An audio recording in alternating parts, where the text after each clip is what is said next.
อไปจ้าโรงเรียนมัธยมปลายบ้านขันล่วงซึ่งมีชื่อก็คือนางธิดามณีล่วงมีความยาวก็เหนือ10 เมตรหลวงตุ้ง4 เมตรกว่าต้นลากับกระก็เหนือเป็นตัว5เป็น5ล้านต้นลาก็เป็น4 เมตรในเดือนด้วนในไทยและประดาเนื้อเชื้อชื่อข้าวเหนียวตัวจานขบวนของขบวนซึ่งขบวนนี้เพราะว่าจะเป็นการลงคือวัสดุอุปกรณ์ที่นำมาใช้ด้วยพนักงานต้นป่าของชื่อเกียรติไทยจำนวนคนมี50 คนความพิเศษของการเที่ชาวลูกที่จากกลุ่มศาสตร์และกลุ่มศาสนานางสาวท่ามสดเทาผู้ไปบ้านนาสับและทางการมีผู้ค้าจำลองมาไว้ดูเล็กๆเว็บโอ้3 ตัวก็จะหายกันหมดทีนี้นะ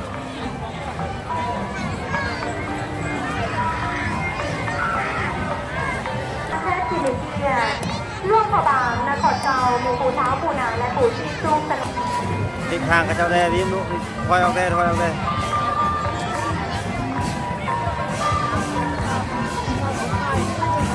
การปกครองนะ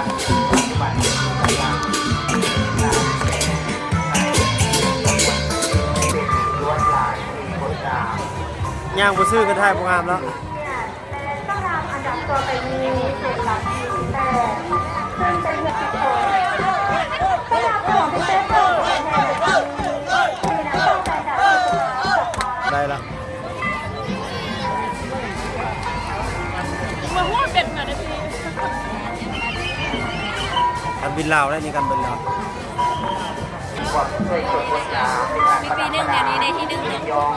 เพื่อเป็นการแสดงเรื่องการอนุรักษ์ทักษะวัฒนธรรมของประเทศโดยเฉพาะเรื่องด้านบุญทองขันตาบุญทักษะต้องพัฒนาพรปกครองตัดภาพปูก่อน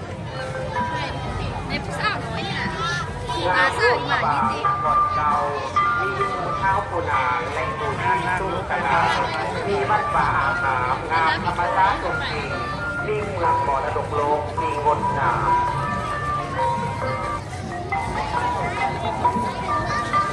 จะทีไฟในบุแจ้งดีเนาะถ้าบิมลิงบิม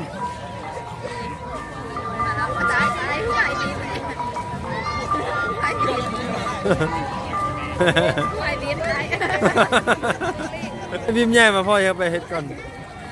ไอ้บิมกระเทยเลยดิเดือนเจียงไม่ได้เจียงตีเดือนเจียงเดือนนี้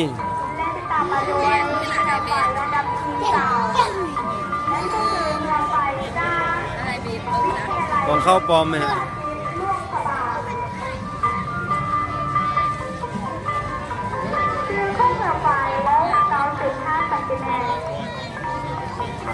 สำหรับลักษณะต้นเสือไฟจนหัวแต่มีพญานาค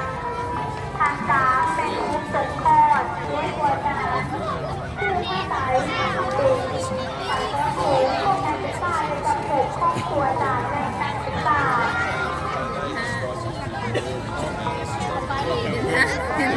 แต่อาจารย์เป็นไฟไม้ไทยได้บินบงไฟนะกระเทยมันก็จำมันแ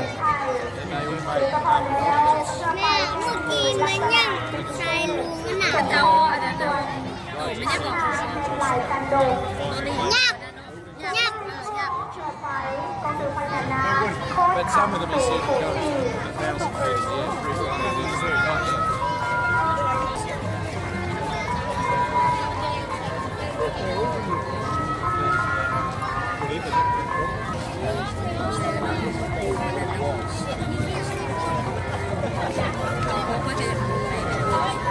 ฮะ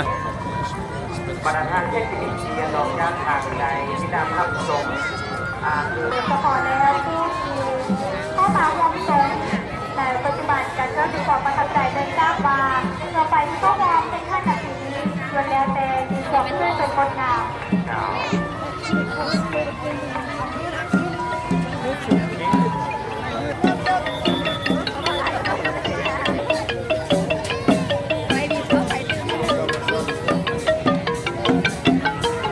ฮ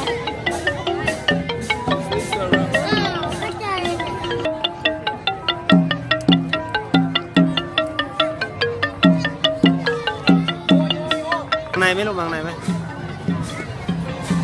ปล่อยเขาพิมพ์ทอนเข้ามา